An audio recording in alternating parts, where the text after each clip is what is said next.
Prime Minister Abiy Ahmed reaffirmed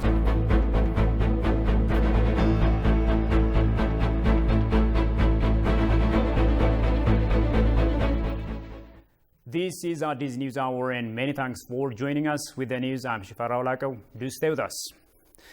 Prime Minister Abiy Ahmed has reaffirmed full support of Ethiopia to the people of Sudan at this time of need, saying that the government of Ethiopia is closely following the recent situation in Sudan.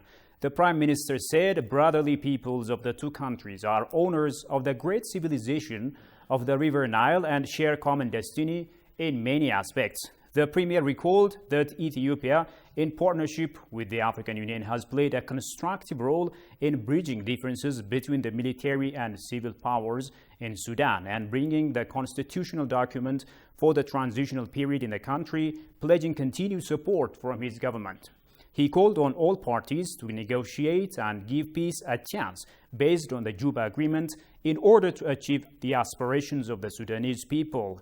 Abiy expressed confidence that the Sudanese people have the wisdom to address their internal circumstances without any external interference. The Prime Minister further called on external powers to stop meddling in the internal affairs of the region.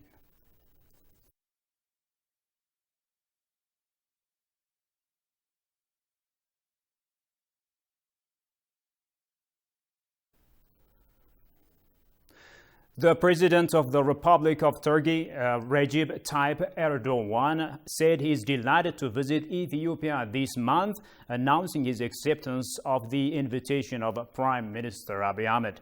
The President's announcement came with a congratulatory message to Abiy Ahmed upon his election as the Prime Minister of Ethiopia for the next 5 years.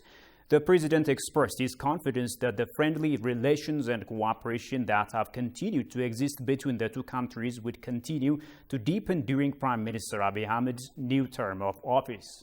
President Erdogan recalled the successful visit of Prime Minister Abiy to Turkey last August, which gave renewed impetus to the celebration of the 125th anniversary of the diplomatic relationship between the two countries.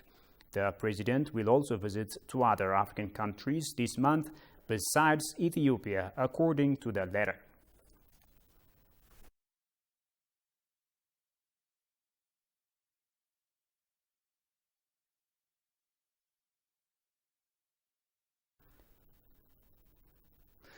Deputy Prime Minister and the Foreign Minister of Ethiopia, Demeke Mekonnen, had a meeting on Monday with the Commissioner for International Partnership of the European Union Commission, Jutta Urpilainen, and the European Union Special Representative for the Horn of Africa, Annette Weber. Recalling the strategic partnership between Ethiopia and the EU, Commissioner Jutta Urpilainen said the Union is planning to resume its development program and support the reform agenda of the government of Ethiopia. The European Union in particular is ready to support the Ethiopian government in issues related to climate, energy, human development, health, COVID-19, good governance, and private sector development, she added. She also tabled the EU's concerns, including the need to have an all-inclusive dialogue among political figures, unfettered access to humanitarian supply, independent investigation of human rights violations, and hold perpetrators to account. Demeke, for his part, expressed Ethiopia's commitment to giving unfettered access to humanitarian assistance by mentioning significant measures taken by the government in this regard.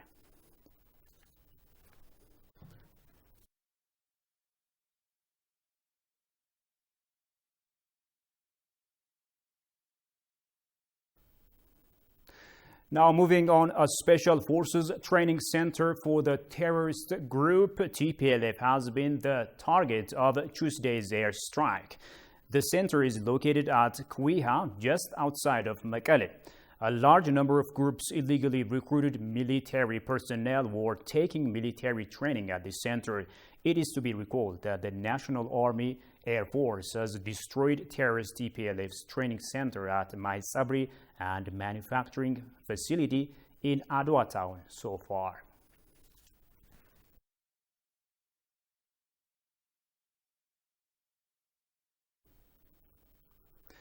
The United States of America, for the first time, recognizes that the conflict in northern Ethiopia was started by TPLF forces.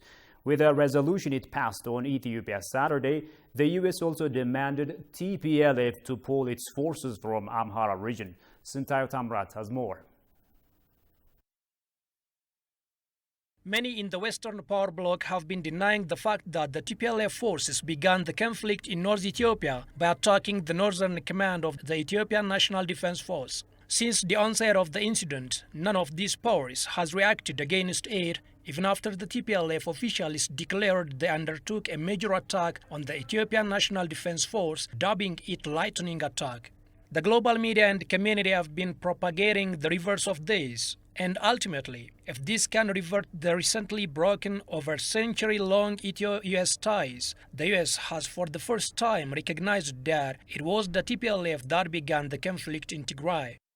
Not only this, but Resolution 445 also requires the TPLF to end the use of child soldiers and end its alliance with OLF Shene, an armed rebel faction of the Oromo Liberation Army. It further demands the terrorist group to pull its forces from the Amhara region. This might be a positive step by the US that, apart from healing the Ethio-US ties, may redress the wounds of 115 million Ethiopian population caused by the second historic denial of the US government next to 1991. የመጀመሪያው ነገር እስካሁን ድረስ በግልጽ ህወሓት ጦርነቱን እንደጀመረ የተናገሩበት አጋጣሚ አልነበረም። The first important issue is that the US for the first time said that the TPLF started the conflict. Never has the US said the humanitarian aid is being deterred by the TPLF itself. Another good point they recognized is that the Ethiopian government, the people of Ethiopia, activists, many media outlets, and global political figures have been condemning TPLF for recruiting child soldiers. But US has not been interested to give ears to these, and now for the first time the US demanded the TPLF to end this as well. It appears they are trying to understand the reality, though not full scale. In fact, this step by the US can mean a lot to the African populations that have stood against US stance on Ethiopia, particularly after the Donald Trump blow up the dam remark and Joe Biden is sanctioning Ethiopia in relation with the northern conflict. It's a very dangerous situation because Egypt is not going to be able to live that way. And they'll end up blowing up the dam. And I said it and I say it loud and clear. They'll blow up that dam. Over the past 3 months, the TPLF has been exerting terror attacks upon Ethiopians in Afar and Amhara states. It has so far displaced over 1 million people. The terrorist group has also destroyed infrastructure, especially schools and health facilities, and looted public properties and warehouses of aid agencies. Moreover, TPLF has not returned over 1,000 trucks that transported humanitarian aid to Tigray region, which attracted a huge condemnation from the international community.